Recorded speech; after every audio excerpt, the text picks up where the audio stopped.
Hey y'all, it's True Crime Queen, and today I'm back with some more crazy Reddit stories. Please make sure to like, comment, share, and subscribe. Let's get into it.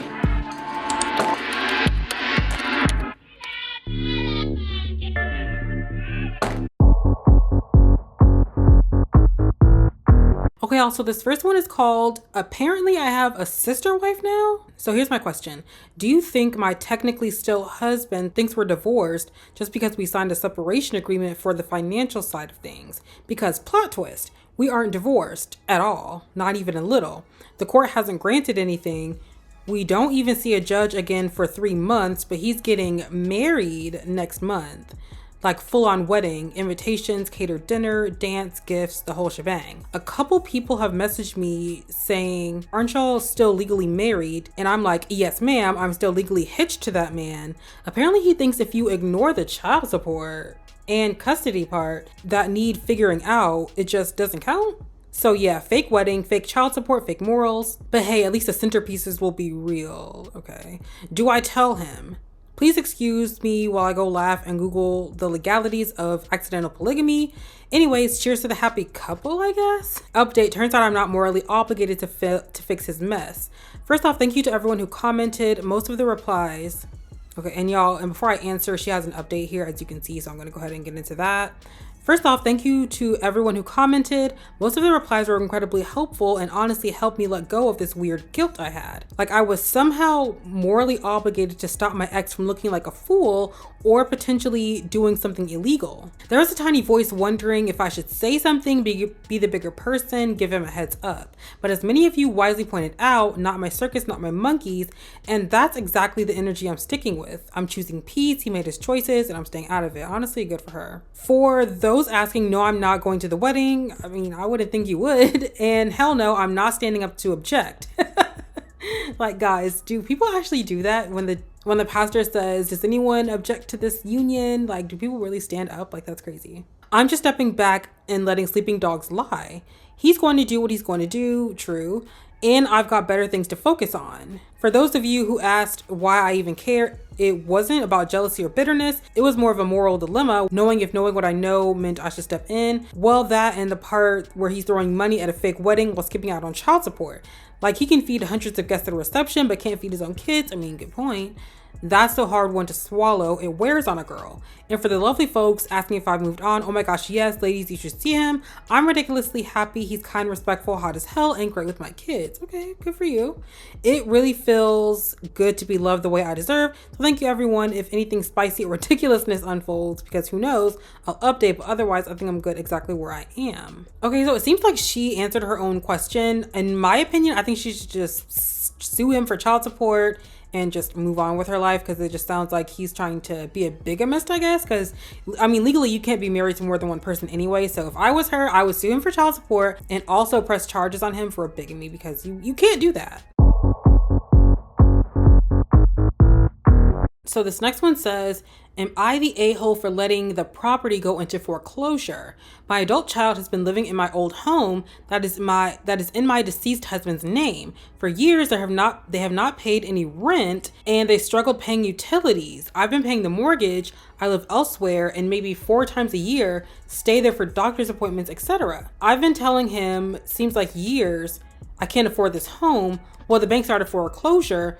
Now, according to my child, I'm the a-hole for not letting them know and how bad I am behind in my mortgage payments. Am I the a-hole? So in this situation, I mean, it really just depends, because, I mean, did you tell them that you were that far behind and that you were about to go into foreclosure? Because in my opinion, the only way that you would be the a-hole is if you just straight up didn't tell them anything. They're living there. I mean, obviously they should have been paying rent and bills and everything, but at the same time, if you're supposed to be the landlord, like, you're supposed to be letting them know. And, you know, like, I mean, it just really just depends on whatever the agreement was. If they, like, did you tell them, hey, you can stay here until you get on your feet or whatever? Did you ever go back to them and tell them, hey, you know, in 30 days, you guys either need to pay me X amount of money or move out, or like however that worked? I mean, it really just kind of depends. We don't really have enough information here to go off of.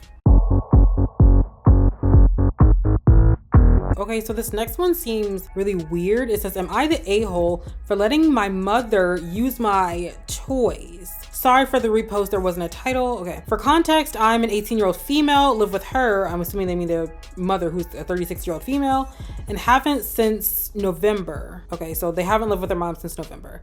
She's very abusive and neglectful, and I got it the worst because of the very reasons, like the fact that we look like twins. My entire life I had to walk on eggshells and bend to her needs. I raised myself and my siblings with no help from anyone. From when I was 10 years old, I had a job and was bringing in more money than she ever has. What job at 10 did you have? And you were making more money than your mom? Okay. For the sake of anonymity, we'll call her Sarah. The reason I haven't lived with Sarah is because she attacked me after work. I couldn't see and had to be taken to the hospital. I had no choice when it came to charges because I was still a minor. When I got home from the hospital, she kicked me out over an AirPod she had lost. Recently, I overheard someone who was close with Sarah talking about my toys and how she was telling everyone I stole them. These toys I kept in a bank's version of a lockbox. Sarah literally broke the lockbox to take them for herself. Yes, I have tested them all. I spent money on them. Why would I not? However, I know she's using them for her own personal use, and I think it's really gross, as do I, and someone should tell her. That person will not be me though, I don't care. This woman has tortured me in so many horrendous ways, including when it came to my private parts.